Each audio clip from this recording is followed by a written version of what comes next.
Hey, Darius again. Have you ever felt like your life was a movie? Perhaps it crossed your mind, but you shrugged it off as ridiculous. But how do you know? You might say, well, I have memories and senses to feel and see things. And that's good. Our senses are great for taking the information that's out there and bringing it in here. But your senses aren't perfect. They can be wrong. There's visual illusions, auditory illusions, and even tactile illusions, like when you feel your phone vibrate in your pocket and there's nothing there. Our senses deceive us all the time, which is humbling and a little scary, as that's the only way we can communicate with the world around us. So what if your life was a movie, with hidden cameras watching you, and everyone in your life actually a paid actor? Would you be able to tell? How do you know what's real anyway? If this sounds familiar, you might have seen The Truman Show, as we see Truman Burbank, a man adopted as a baby by a TV corporation, grow suspicious of his surroundings. Ever since the film was released, clinicians began reporting cases of patients coming to them, claiming that they believed they were in a movie.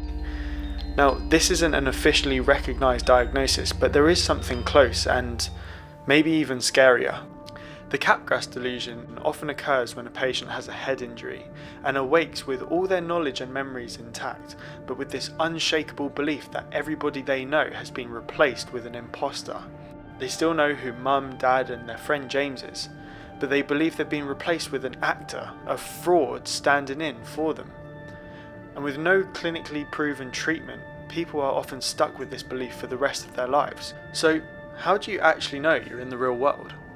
To answer this, we will have to look at our brains, which begs a much deeper question. Are we in control of our brains? Or are our brains in control of us? Our brains are excellent guessing machines, jumping to assumptions all the time and filling in the blanks in our perceptions.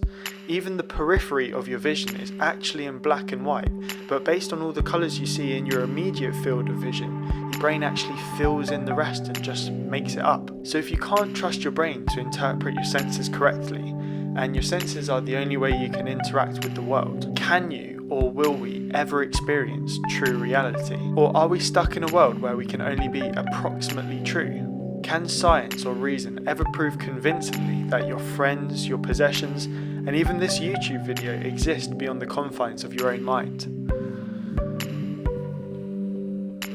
No. Your mind is all that you have. Even if you use instruments to take what's out there in, like a telescope to view the stars, the end point for all of that information is ultimately you. You are alone in your own brain, which makes it technically impossible to prove that anything else exists. This is called the egocentric predicament. Everything you know about the world out there depends on and is created by you. This mattered so much to the philosopher Charles Peirce, he actually drew a line between the real world as it truly is and what we experience, which he called the phaneron, which is filtered through your senses and bodies, the only reality we actually can experience. So if you want to speak with any certainty, you only experience and react to your phaneron, not reality itself. The belief that only you exist and everything is a figment of your imagination is called solipsism. It's a frightening argument and hard to come to terms with. There's even the Matrix defense. In 2002, Tonda Lynn Ansley shot and killed her landlady, but claimed that she believed she was in the Matrix, so her crimes wouldn't have had any real effect. By using this defense, she was found not guilty.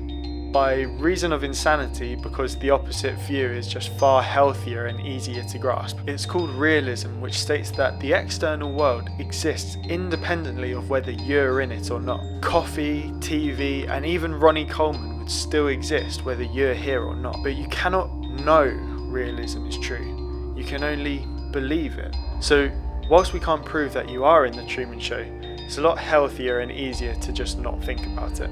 Oh, and in case I don't see you, good afternoon, good evening and good night. If you enjoyed this video and you want to support me, please make sure to like and subscribe below, and I'll see you next time.